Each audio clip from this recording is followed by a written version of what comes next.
I found this t-shirt in Poundland for £8. I know it's not a pound. I mean, Poundland is getting a bit weird because even their stuff that you expect to be a pound is literally not a pound.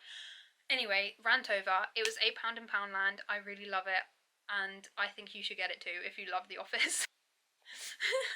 Hey everyone, it's me Holly. Welcome back to another video. In today's video, it's going to be a very book related video because I'm going to be talking to you guys about the... Oh, it's a sticker. Anyway, I'm going to be talking to you guys about the books that I have read this summer. I have always had books in my room that I wanted to read and I never got into them. I never had a kind of streak of reading pretty much every day. That was just not me. But over this summer holidays, I've actually been really enjoying reading, and it's not felt like something I'm forcing myself to do. I'm just reading for the fun, and it has been great. I've loved the stories that I have been diving into, and I wanted to make this video to talk about some of the books that I've read. So I read 3 full books this summer, and then I have The Spanish Love Deception, which I'm still reading, but I'm going to talk to you about that anyway. My most favourite book I ever read is going to be included in this video, so please stay tuned for that because I can't wait to talk about it. It's something that I need to talk about. These are the 3 books that I got today. I just wanted to quickly do a little book haul with you guys because why not? So I went to Waterstones and I got these 3 books and it was like £27 something. Books are expensive when they add up. I could genuinely lose all my money. But yeah, so we got The Secret History, The Summer I Turned Pretty, and A Good Girl's Guide to Murder. With The Secret History. Now, Amy, my friend, has literally been telling me to read this for ages. I remember when I would go around her house and this would be on her bookshelf, and I always looked at it thinking like, one day I'm gonna read that, but I never made it that day. Like, I never got it, I never did anything. But I saw it in Waterstones today and I just thought, you know what, I feel like it's one that I can read at school. Maybe it's given like autumn vibes, I don't know. Maybe it's not, but to me when I see this book I'm like, is it dark academia? It's giving. But it's a book that literally everyone on BookTok has read and will talk about. So I feel like I need to get to know. When a book's really popular, I never know what I'm actually going to think about it, and I try not to let what other people say influence my opinions on the books I read, but I just feel like if it's a book that's this well loved, I think I'm going to enjoy it. Next one is The Summer I Turned Pretty. So obviously, unfortunately, there's this not a sticker, it's just now an original series on Prime Video. This book has obviously been made into the series and I haven't watched that yet, but I see loads of like kind of small clips on TikTok. I also heard Hayley Pham recommend this book, and Hayley Pham recommended my favourite book of all time, which I'll talk about in a minute, so I just trust her with everything now. So yeah, I mean, I love the cover of it as well. I know I'm not a big fan of like actual people being on the cover, but I feel like this is so simplistic and cute. And there was another cover in there which I just looked at and thought, no. Like, I judged that book by its cover. I looked at it thinking, I can't have that. It's bad, but I did. But yeah, this one, I love the look of it. And it's also like, it's quite like thin. I know it's probably like 200 something pages, almost 300 pages. So I could get through this book. The last one, which is also being turned into a series, I think, A Good Girl's Guide to Murder. Now, I've heard about this for a while, and every time I would go into Waterstones look at it, I think, that just looks odd if I pick that up. Do you know what I mean? Like, it's kind of, I don't know, I always looked at it thinking like, I don't want, like, that. But then obviously I'm on TikTok, I'm seeing people doing these non-spoiler reviews of it, and I'm looking at it thinking like, that sounds really good. I also hear stuff about it, like I haven't had anything spoiled for me, but I've heard some stuff about it and I'm like, I just want to know what that's about. So I got curious and I bought it, and then I read the blurb and I'm just like, wow, I've got to get into this. Like, I'm actually excited to read it just based on the blurb. Like, but someone said that it's really spooky. Like, not scary. Like, I don't know. Someone said that they were on edge when reading it, which I assume is the case, because I know Holly Jackson does a lot of like thrilling books, but I get really scared about that. But I mean, I think it should be okay. I think I should be fine. I want to talk to you guys about my favourite book that I have ever read. And now this is a bold statement.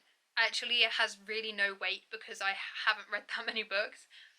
But it genuinely is my favourite book of all time at the moment. And I just have never felt so connected and in love with a book before. After reading it, I still get emotional, happy, sad, like just thinking about it, I get every single emotion under the sun. Like, I'm just gonna show it to you now. Better Than the Movies by Lynn Painter. So I love it so much that it's literally on my desk. I have no books on my desk apart from this one because I just need it displayed in my room. I'm going to give you my non-spoiler review first, and then if you've read it you can watch my spoiler review, which will come afterwards. You'll see timestamps in the description and on the screen and stuff like that. But yeah, at the moment I'm doing non-spoiler review. This book is everything to me. It genuinely is. Like, I loved every single part of this book. It's just so wholesome, it's so cute, it's literally, if I was to think about the most perfect book ever, it's this book. And I have very specific taste in things that I enjoy. This is a romance, it's just a cutesy romance book. It just feels very teenage, because some, like, I don't know, The Love Hypothesis, that's in a university type setting. Spanish Love Deception, that's in a workplace. This is in a high school, and it just is so, I don't know, just cute. That's the only wholesome is the best word to describe this. And I also love the mention, so basically it's called Better Than the Movies because Liz is a massive fan of all these rom-coms, everything like that, and me too, Liz, me too. But she loves rom-coms and everything like that, and in this book there's so many references to songs, books, films, just like the author's knowledge and clear love for rom-coms herself is embedded into this book. And I don't know, every single time I would understand a reference, you know, sometimes they would include, like, my favourite film is 10 Things I Hate About You. There was a quote in there from that, and I was like, girl, you're doing too much, you're doing too much. You just love a romance, you just have to try it at least. Even if you don't like it as much as I do, just try it. Liz is such a understandable character. Like, you read it and you just get why she does everything that she does. Like, even if there's times when I don't think I was properly annoyed at her in any part of the book, but even if there's times where I was like, come on girl, just like, don't do that. You still get her, and it's not like you're ever annoyed at any of the characters. You just understand, because, I don't know, her writing is just so clear in my brain. Like, I could visualize every single thing in this book, and that's just perfect. I'm gonna leave this if you wanted to pause the video to try and read the blurb. And Wes Bennett. Wes, okay, Wes is her next door neighbour. They basically have been, not fighting, they just get on each other's nerves, basically. Wes and Liz get on each other's nerves through childhood, but Wes just is the most perfect character in the world. I'll just leave you at that. Boom, done, no spoilers. Read the book. The best book I ever read. I dropped it. I will recommend this to anyone who wants to read a cute romance, or any book, because it's so fast paced. It's just, I never wanted to put it down, like, and that's a big thing for me. I always want to stop reading, but I never wanted to put this book down, and it just made me fall in love with reading. So please, please, please go check out this book. It's my favourite. Okay, so I read The Love Hypothesis. I believe I spoke about this already in my reading challenge thing that I did. I just want to quickly just say, like, I'm glad I've read this. It was such a good book, and, you know, maybe it wasn't my all-time favourite, but I still really enjoyed it. Apparently Love Theoretically, which is the other book by this author that I have, is meant to be even better than this. So that's exciting. I think Adam and, that is his name, right? Adam and Olive are just, the dynamic is just kind of, I don't know, it works, and I don't know. I've already spoke about this book, so I will link down below the video that I speak about it in. But yeah, I still would recommend this book. It's really good, but maybe I'll give it... Oh, wait, I should do my star rating. Better Than the Movies is 5 stars, easily. This one's like 4 stars, because it's not 3. Like, 3 just seems low, but like, maybe it's on the lower end of the 4 stars. Because it's still really good, but it didn't make me feel the same way as Better Than the Movies. And then we have With This Kiss by Carrie Hope Fletcher. I genuinely had no expectations. Like, I was going into this book just not knowing what to expect, really. You know, not many people talk about this book on BookTok. It's not... I just got it because Carrie Hope Fletcher made it, and I just wanted to see what it was about. And genuinely, I'm so happy I've read this. Like, this was so enlightening. It had very good meaning to it. Like, the fact that, let me tell you what the kind of plot is. So Lorelai, who's the main character, when she kisses someone, she can see how they die, and then she didn't know whether that is, you know, she's sealing their fate, or whether her doing that, she could actually change their fate, or she's just observing what may happen to them. So it was kind of where she just went on this she had moral dilemmas, basically, whether, you know, she tried to shut herself away from people, and it was just so, I don't know, it was obviously a cute romance book, and I love that, but it also had so much meaning behind it. Like, you know, Better Than the Movies, that was purely cute, you know, had some sad moments, but it had just, you know, it was just wholesome. This book was, you know, it had sad parts in it, and I did cry.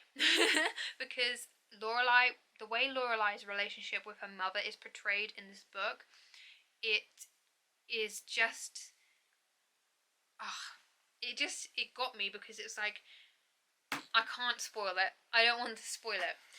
But it's just great, and I think, you know, this one's not very popular on BookTok. Like, I don't see many people talking about it. Obviously, a lot of people have read it, but I don't see many people talking about it. But I really think, like, this is one that, you know, if you want something that's quite deep, like, there's deep topics in here, because she literally sees how people die. Like, that is deep. But if you also want, like, a romance where it's kind of like, can she really afford to have any sort of relationship with anyone if this is the case? Do you know what I mean? So it's got so many layers to it, and I think I definitely prefer this one more than The Love Hypothesis. I think I'd give it a high 4 out of 5. So yeah, it goes Better Than the Movies, With This Kiss, Love Hypothesis, yeah. Now let me show you the Spanish Love Deception. Chapter 15, which looks pretty much halfway through. Probably not, but... Catalina and Aaron, just, I don't know, something about their dynamic just gets to me. Like, I'm obsessed with them. I think the way the story has also been, like, the plot is actually really good. Like, I didn't expect it, and I didn't understand how she was going to make this make sense. Do you know what I mean? Like, why on earth would this man, this is not spoilers, by the way, it's the whole plot of the book, so don't worry. Why on earth would this man offer to go to Spain to a wedding with Catalina? Like, when I picked up the book, I was like, that makes no sense. But then when it gets into it, and you know, it kind of makes more sense. The plot actually works, and I'm like, okay, damn, I didn't expect this to actually be good. I started reading it very confused, because it went straight into her being in an office building, and I was like, what is actually going on? I don't know these people, and I'm already chucked into something that I don't care about. But then as it got into it, I was like, okay, damn, yeah, this storyline's actually kind of good. And I don't know, I really enjoy it so far, and I think it has potential to be next in line after Better Than the Movies, because yeah, I just think and it's very, like, it's not fast paced. I feel like there's so much at the beginning. Like, I'm on chapter 15, and they're on the plane to Spain. So, you know, it's halfway through the book they actually go, but I like that in a way, because it's like, you've got backstory, and you've got understanding, and you've got a little bit of stuff going on. You know, you've had enough where it's like you're ready to go to Spain. And I mean, I think there is a perfect amount. I don't think they've done too much or anything like that. I wouldn't say it's fast paced, but it's still like, you know, once you're in, you're in. Like, when I pick this book up, I'm expecting to read about 2 chapters, but with some other books, I'm like, I'm just reading for just however long I can manage. But this book, I don't tend to pick it up as often, but when I do, it's a long time that I'm reading for, if that makes sense. I think this is a really good book, and I'm loving it. I'm gonna get out my TBR. Now, this might not be long for some people, but for me, this is a lot. But I feel like the order is going to change now. I really want to read some of these, but whenever I get a new book, that goes to the top for me, but I really need to prioritise what I want to read. I think I really do want to read The Secret History when I'm at school, so that's going to be like the one I'm taking next week to school. Next week, by the way. Why is school so soon? But I think I can get through these books. I mean, I really want to read A Good Girl's Guide to Murder. I really want to read that one, so it actually might be bumping up to the top of my list. I'm very intrigued by that. Very curious. I think that's going to be the next one I read. But yeah, thank you guys for watching this video. If you did enjoy, please do consider subscribing, and everything you'll need to know is in the description bar below. Thank you guys for watching, and I'll see you guys next time. Bye!